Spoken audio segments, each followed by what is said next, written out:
it was his last sentence in this post. He actually mentioned, "P.S. Sir Alex, this one is for you." I don't know, but for me, at the moment I read that, the football rivalry side of me, everything just went away, and the human side of me just came down and just came out and just said that, no, this is a person that really knows how to appreciate where he came from, and he acknowledges.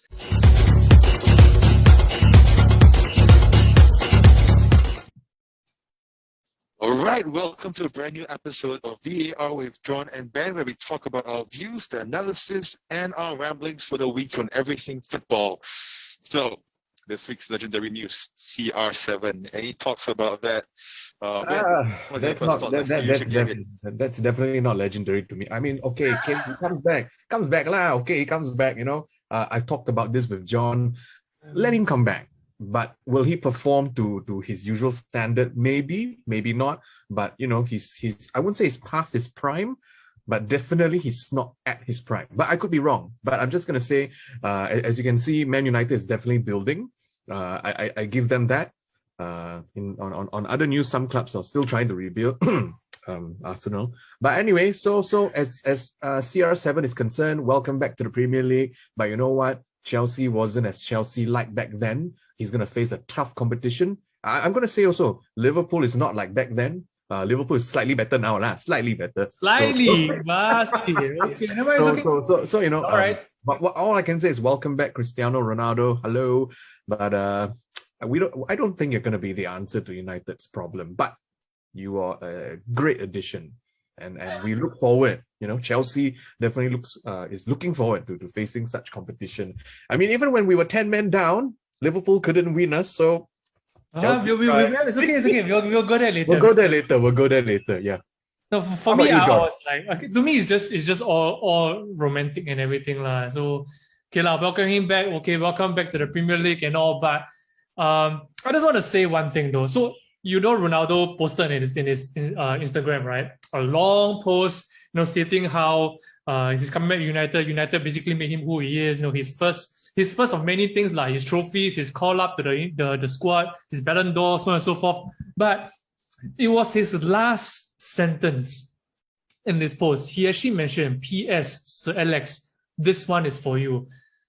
I don't know, but for me, at the moment I read that, the football rivalry side of me, everything just went away, and the human side of me just came down and just came out and just said that, no, this is a person that really knows how to appreciate where he came from, and he acknowledges the person that actually made him who he is today. So from a human perspective, right, I really respect him for saying what he said, because that just speaks volumes of him as a person, his personality. For all the criticism that fans has been giving him and all, I think this is something that we need to learn how to be more like him lah. The respect that he shows Sir Alex Ferguson. Yeah. But now coming back to the football side, okay. Nah, I'm sorry. I really think that he is at 36 years old. Next. He's going to be 37 in a few months' time. So yes, his physique is still top-notch and everything, but we have seen a slight decline over the last few years. Yes, he was a top goal scorer in the Euros and everything, but I really do not think that he will perform as well as he think he will. That's just my opinion, but it remains to be seen. But it definitely, if anything, it definitely gives the whole club a lift. And now the question is whether or not he'll get the number 7. Apparently, he's going to get number 7. The Premier League is probably going to ban certain rules to allow him to don the number 7 number. I don't know if it's contractually for him to have number 7, because his brand is CR7. He can't be CR28, right?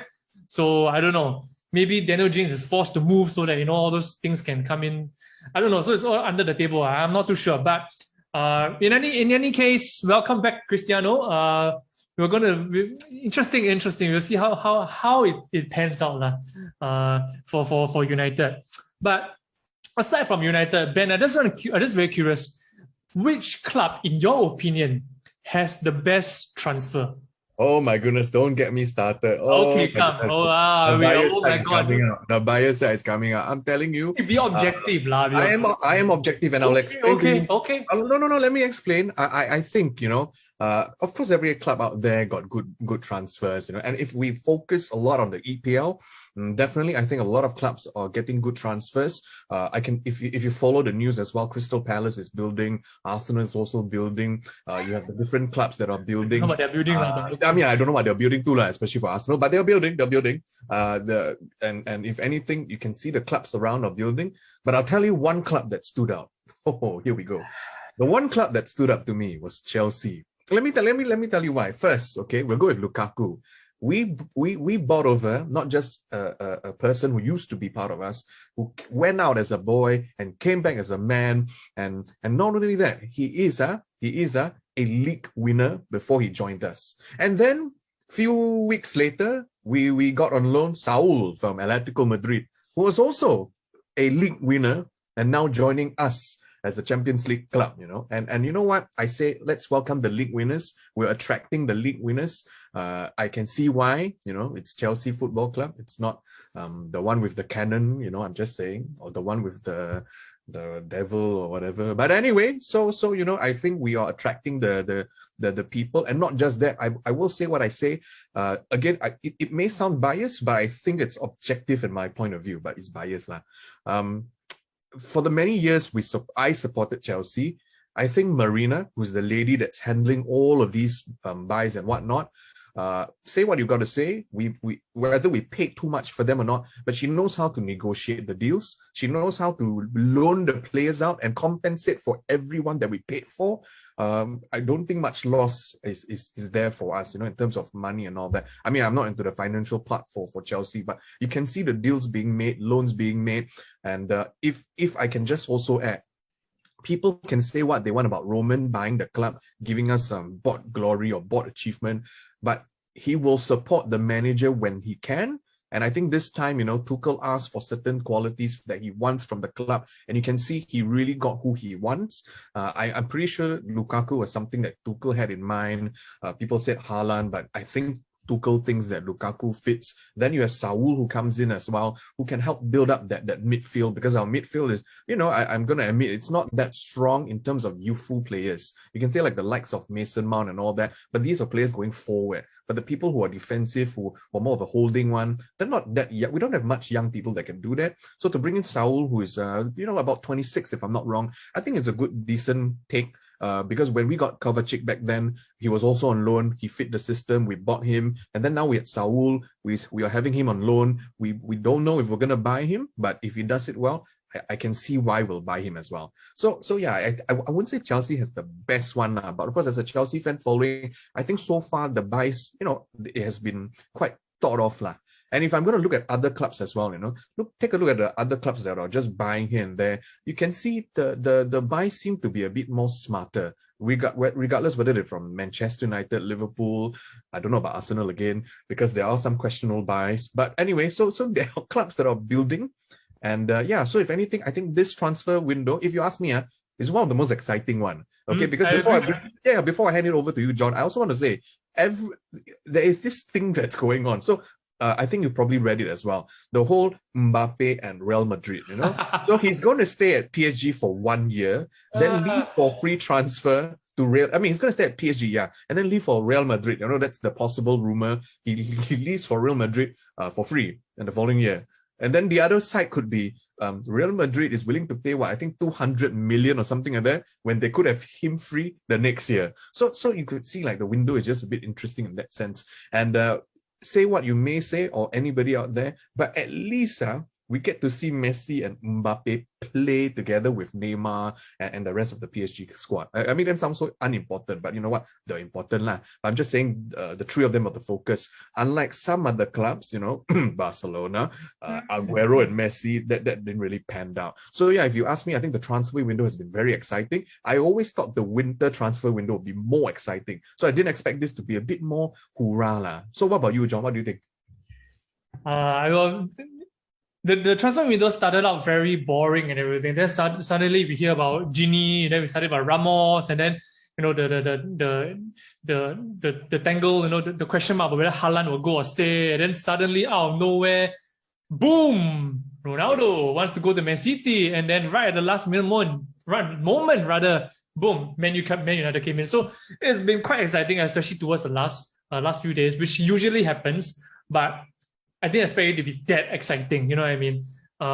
So if you ask me, in my opinion, which club probably did the best? I think it's a close fight between PSG, all right, and I hate to say this, but I think I think I'm just speaking the truth lah. Probably Man United. I mean, it may not be for commercial reasons that Ronaldo went back and everything. It may be for footballing reasons and all. But at the end of the day, I think he is someone that, as I mentioned earlier, lifts the whole club. He lifts the mood and everything. So from all angles, from all perspectives, I think Man United will gain a lot from Ronaldo's transfer, from the players' performances and also commercially and all everything. I mean, you heard, right? The moment he signed, their stocks actually went out, like what, 40% or something like that. So I think this, as a whole, probably Man United. That's why I think it's a close fight. But from a footballing perspective, definitely PSG. I think they have the best transfers and all. The commercial side of stuff, I do not know. It seems like only Michael Jordan's earning money because for every sale, every shirt sale, he earns something, right? So I do not know how it pans out, but at the end of the day, I think it's a close fight between these two clubs. Having said that, I'm actually, to be very frank, I'm a Liverpool supporter. You mentioned about your own Chelsea and everything, so I just want to put it out there. There may be some Liverpool fans that don't agree with me, but I have to say it. I'm actually quite disappointed with our transfer window. Granted, there were restrictions, there were limitations to who we could buy because of certain players that were still in place, still in the squad, like Shaqiri, and the Woodburn and whatnot. But they have all since left the club.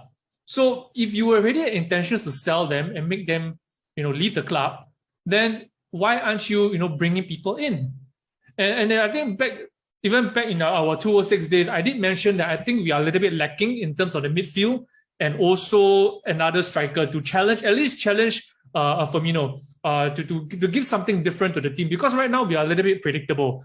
And I think teams are beginning to understand how we play and all. So, and I feel that at the end of the day, sometimes you just need competition to push yourselves a little bit further. You can be world-class players, like Salah, our front three are. But sometimes you just need that bit of competition, to push it, to bring us to another, and to give us another dimension, in attack and everything. I know Harvey Elliott, he's super impressive and everything. But at the end of the day, he's still 18 years old. Curtis Jones is still coming back from injury and whatnot. So we lost Gini. If you ask me, I think Klopp starting Elliott over Keita against Chelsea speaks volumes of his confidence in Keita. I think Keita has been performing quite well in the preseason, and I was actually surprised that he didn't start the game against Chelsea. I know Thiago, the people are talking about Thiago. I don't think he's fully fit yet as of now, so that's the reason why he didn't start. But so I don't know. I'm just still puzzled at how Liverpool's transfer model, but their model seems to deviate away from the norm, which is they want to tie existing players to long-term contracts, which is what they've done. And in terms of the cash that's being put into these contracts, probably is equivalent to new signings. So that may be their concept. And I know they brought in Bobby Clark, who's the son of another Newcastle legend. So that may be the concept. So they're really literally building for the future. So I mean, I really hope it really goes that way. It seems like they're going that way. So he's probably content and probably brought this current crop of players to where they've been already. It's probably at a peak.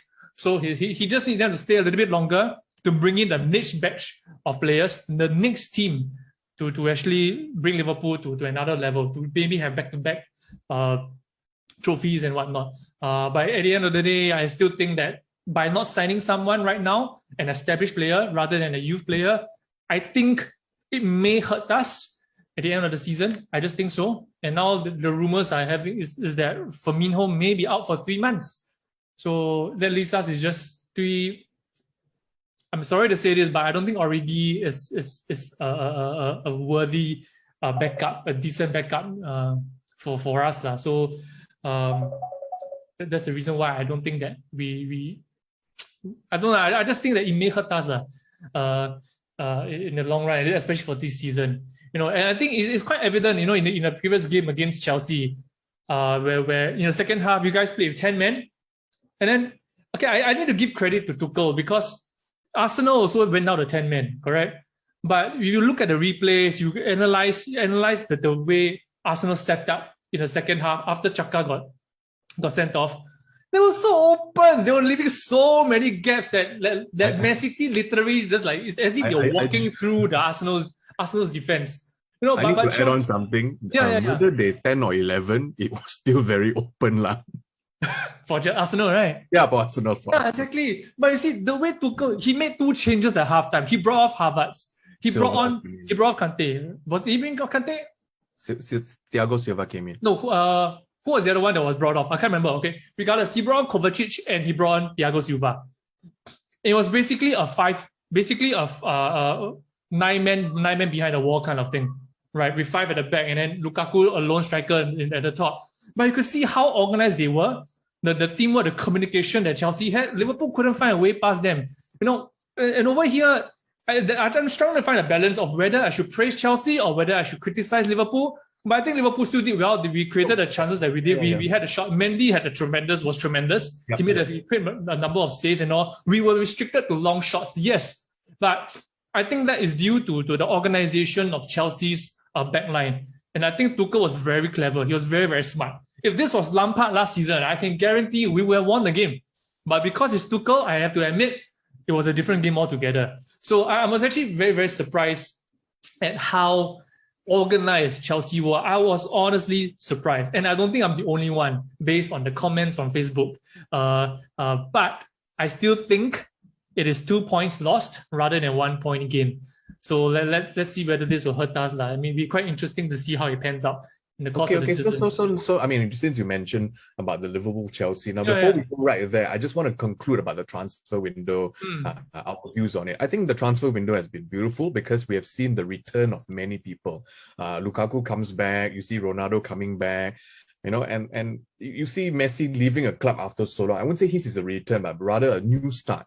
And then you have like Mbappe, who's possibly leaving, but he's not. And then you have, and this quite surprised me a bit. I didn't expect Antoine Griezmann to also return back to Atletico Madrid because I'm I'm a fan of Atletico Madrid, so to know that he came back, I was like, oh, okay. But I will say this just to conclude. I think it's been a very interesting and a very topsy-turvy kind of window. I'm just going to say I really think this is one of the best windows so far. A lot of interesting news that came out. Yeah, so that's our thought on the transfer window. So going back to the Liverpool-Chelsea, I have to ask you one simple question.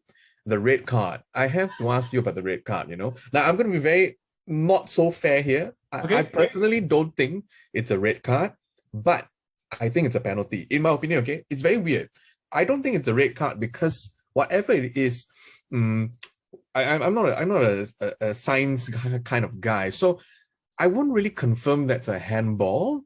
As what they said. Now, this is what all of them have said. Anthony Taylor, right? Because I don't want to bother remembering his bloody name. Shut up, John. At the end of the day, the guy only took a picture of still image, is it? To check whether there's a bloody whatever, when it should be in a video. There were other fans that chimed in as well. And some, by the way, Liverpool fans, who also said that it was interesting to see that he didn't look at the entire footage, but rather just a still image. It's called VAR for a reason, not PAR. It's VAR, video, not picture. So, I thought a bit too harsh. Penalty-wise, I can agree, penalty-wise, because it's debatable when it touches the hand. But in terms of a red card, no, I'm not for that. I'm definitely not for that, And if anything, I talked to you on the night before. I did admit that Liverpool started the game better. Chelsea lost some momentum, but until to the point that we scored the goal, you think it's lucky. I think the other way around. I think it was good positioning. I think it's a good run. And if I'm not wrong, Havertz, he's the kind of guy that wants to try something very outlandish. So he tried doing the header. So say what you like, but a goal is a goal. Like I said, to me, as long as he hits the thing, he wants to try a header, he wants to try to assist or whatever. It went in. So I thought, beautiful goal by Kai Havertz. So yeah. That's just my thought. Okay, here's my thing. I just Let's want go, to answer your question regarding the red card first before I move on to Havertz. Okay, so my initial thought was exactly like what you mentioned. Penalty, yes. Red card, no. Questionable, right? However, I went to read up a little bit more. I tried to find out some other reasons through articles and whatnot to see why he was given the red card. And this is actually what they said. The reason he was given a red card is because even though the ball actually bounced off his leg and hit his arm, it was still, the arm actually still prevented a goal scoring opportunity. So by law, by the rule, that is a red card. So that is the reason why he was red carded. And that is probably the reason why Anthony Taylor also just gave the red card at the moment he saw a picture rather than the video. So it's according to the rules of the game, that is a red card, and that's why he was sent off. So I'm okay. To be very frank, when I first saw the incident, I was also questioning. I think I texted you as well. In my other Liverpool group chats, I think we were also debating whether or not it's a red card. We are supporting Liverpool. We want Liverpool to win. We were happy about it, but we were also confused over the ruling. So it seems like that is the rule. So at least now everybody knows. Now, going back to Havertz. Okay, if you watch the replays carefully, right? Okay, say what you want about his flair and everything. Yeah, then when the ball's at his feet, yep, okay, I agree, he has flair and everything. You want to try something different. But the ball was in the air. You saw the way he jumped. Look at the way he jumped. That was in no way intentional. No way whatsoever. That was not intentional. He jumped. He missed, in my opinion, he mistimed his jump. The ball happened to hit his head, looked over Alisson, and it went to the goal. Now, here's my gripe about the goal. It's not so much of his mistiming his jump. It's the very fact that why didn't Liverpool place two players at the goal post? Okay? Number one, the corner taker was Reece James, right? He's a right-footed player. Naturally, when he's standing there, you'll be expecting an in-swinging corner. So when you're expecting in-swinging corners, you have to put people at the post to prevent, because anything happen, right? There's goal mouth scramble and everything. If it's an outswinger, I can understand that you don't want to put people there. I can understand. But this was a right-footed player that's poised to be doing an in-swinging corner. So why wasn't anybody at the post? Because if you look at the whole position of how the trajectory of the ball went inside, if there's someone was at the post, it would be cleared off the line. Chelsea wouldn't have gone through. And I think that when Chelsea scored, you could see some of the players in Liverpool, they were a little bit deflated because, as you said, we started out well, right?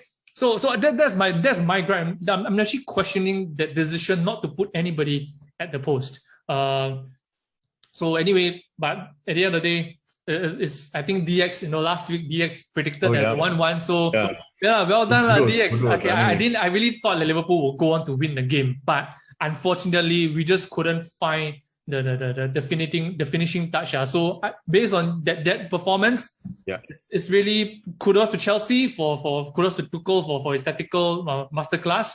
But I think it also raises certain question marks about Liverpool's depth, in my opinion. So I'm just being very honest over here. That's what I think.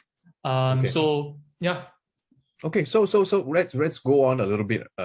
We talked about very early, in the first episode about the standings, about who might be relegated, who is in the top four and all that. Let's just quickly browse through at the bottom, okay? At the very bottom, not surprising, we have Norwich. I mean, to you would be not surprising. To me, I expect Norwich to do better.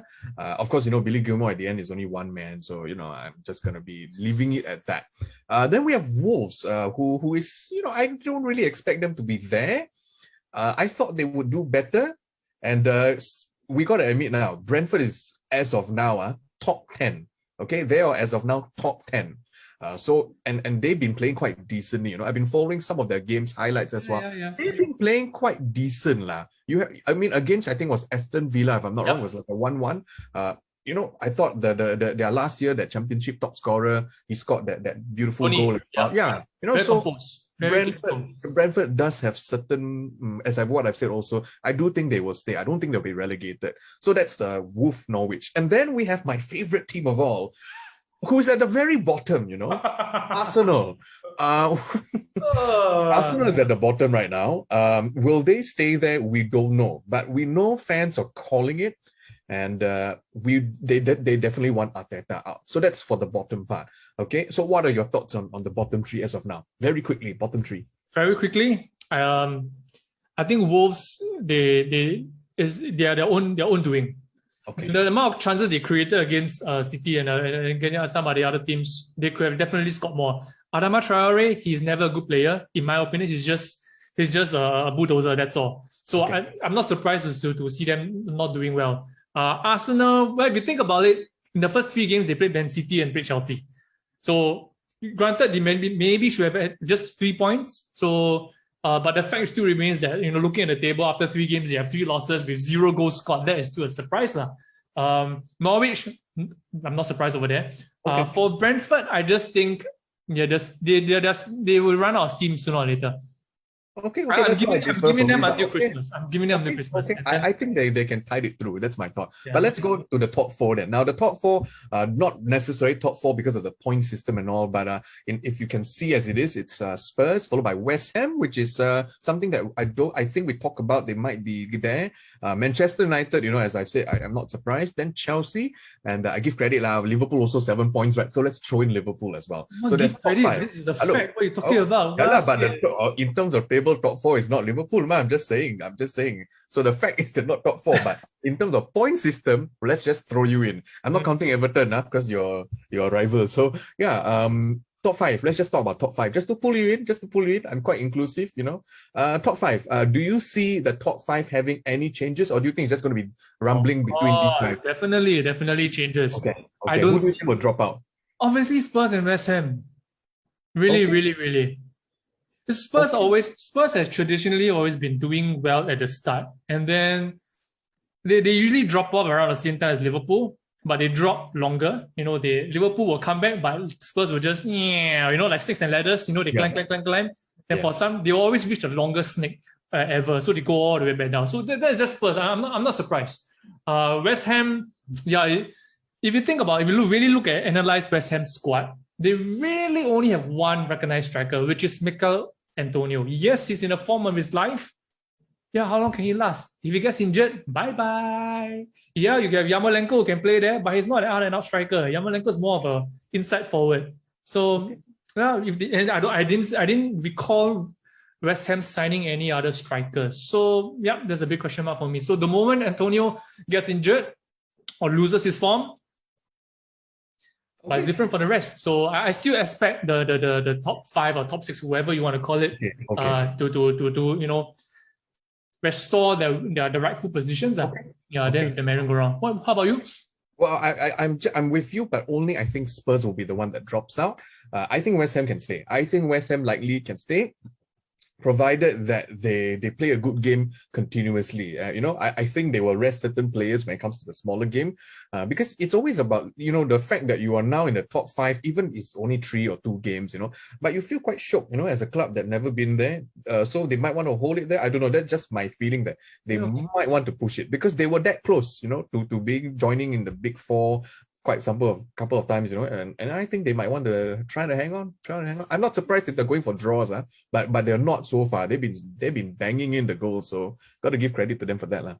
If I just chime in right over here, you mentioned about you think they can stay, Let me just bring you back down memory lane. In the past, in the late 90s, there was a certain club called Charlton Athletic. Okay. They were top of the table for a period of time. They were ecstatic. Same like you, they lifted. Obviously, they didn't last. For a period of time, Southampton were also top, right? They also didn't last. Let me bring you back more to recent years. Last season, was it last season when Ancelotti, first full season, James Rodriguez, wow, he started the season fantastic. Calvert-Lewin scoring goals left, right, center. Boom, what happened to them? So, the start, it's not a very good indication of where people will end up. And to be fair, it helps build a little bit of confidence here and there, but that's why that's why a league is so. That's why I love watching a league, because it's over a period of time. It's about consistency over a long period of time. It's not a cup competition, where sometimes you get the luck of the draw, or during the game itself, it's a one-off game essentially. So you can get lucky here and there, but when it comes to a league, the quality will just, teams with real quality will always, their quality will show at the end of the day. So I really don't think that West Ham and Spurs are capable of staying where they are. That's just my opinion. Well, Yeah. I think that that's an honest opinion as well. Yeah, Now, of course. we talk about people staying here and there in position and all. Let's talk about staying perhaps in where they are now, because recently there was a news about players, they're not allowed to play in this so-called red listed countries because that's in accordance to the UK's COVID-19 travel guidelines. A little bit, let's hear from you about that. I'm actually for the decision, if you ask me. Because at the end of the day, yeah, football brings everybody together, but I think health and safety should be the priority lah. So I say kudos to the FA for making such a very difficult decision, but I think it's a decision that has to be made, and I think the players understand that. I really think so. That's just my honest opinion. Yeah, I think mine is just very simple. Now that they're allowing the what's that called, the supporters to come and support physically, I don't think they want to break that anymore, because as we mentioned last episode, we talk about how fans are very crucial to the thing, and indeed fans are very crucial, and that played a part in Liverpool versus Chelsea. You could see the fans roaring. So yeah, I'm gonna be for the fans, so I can see why they're trying to prevent the whole COVID situation, because they don't want it to be spreading, and then ultimately we're back to the training session sort of environment. That's something that I really don't want as a football fan. So yeah, I'm going to agree with that. In terms of this ruling that they have, I'm definitely for it, because I want to watch football with good crowd. I want to hear the boo, I want to hear the cheer.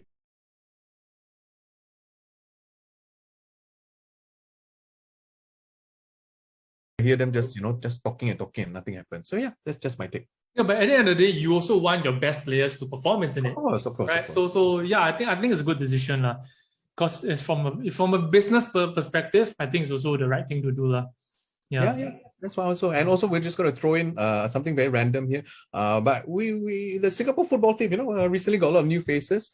Not new lah.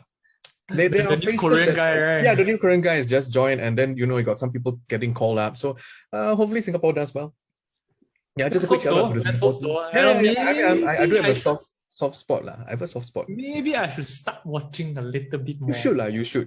I wouldn't tell you why you should, but you should. Okay. I have my own reasons why you should, but just go ahead and watch it. Yeah, you might hear me, but anyway, that's not the point. So go ahead and watch it. Yeah. So yeah, I think today we really conclude about the whole transfer window. We talk about how beautiful it is, how much of a turbulent ride it has been, ups and downs, like what you said. Certain transfers we thought happened but couldn't happen. Certain transfers we never expected to happen. I think the whole Cristiano Ronaldo tribute to Sir Alex Ferguson, beautiful as well. But definitely, I don't think big impact with Manchester United. They said James was going to be, but look where James went to, Leeds United, And if I'm not wrong, of all clubs, he went to Leeds. But I'm not surprised, because I thought Leeds United was supposed to be the club he's supposed to go to until United got him. So I thought it was like, and then he went one big round to go back to Leeds. So anyway, I don't think Ronaldo's going to be like the savior lah. He's definitely going to be a new face for them, give them some hope, like some, wow, I'm Ronaldo, let's work together. But yeah, that's the most he can do. Granted, he's a beautiful player. Yeah, in terms of footballing and aesthetic lah. So then, I have some agreement with you and some disagreement with you over Liverpool versus Chelsea. But I think something that we agree in common, it's a really a tactical show class, between two managers. I will give Klopp some sort of credit as well. And if I'm going to say this, I think Lukaku was slightly stopped, but not as like fully stopped. I don't think it was fully stopped. Shut up, lah, you. So slightly. So in my opinion, he wasn't that. Sorry, he wasn't in Van Dijk's pocket. He was in Matip's pocket. He was trying to avoid Van Dijk the whole game. Oh my goodness. Where's pocket something else? Wow. The only pocket I saw was the bloody red card coming out of the bloody pocket. So that's the only pocket I knew. And I was almost. Yeah, you can hop on that. We already established. Yeah. Probably the right decision. But whatever it is, 1-1 and Chelsea. Anyway, so. And of course I think we all also agreed, and just very recently, that the red listed countries don't play in them. Yeah, it's a good call, because we don't want COVID to be spreading as well. And for those of you out there, don't forget to clear your trays. And because it got very expensive lah. If you want the money to be spent, just spend on us, sponsor us. Yeah, thank you. This is a shout out for our sponsor. The sponsor thing will appear right here. Yes, I will edit and I'll put your sponsor thing here. Okay, so yeah, thank you very much. And this is Views, Analysis and Ramblings with John and Ben. And of course, John, do you have anything to end off with?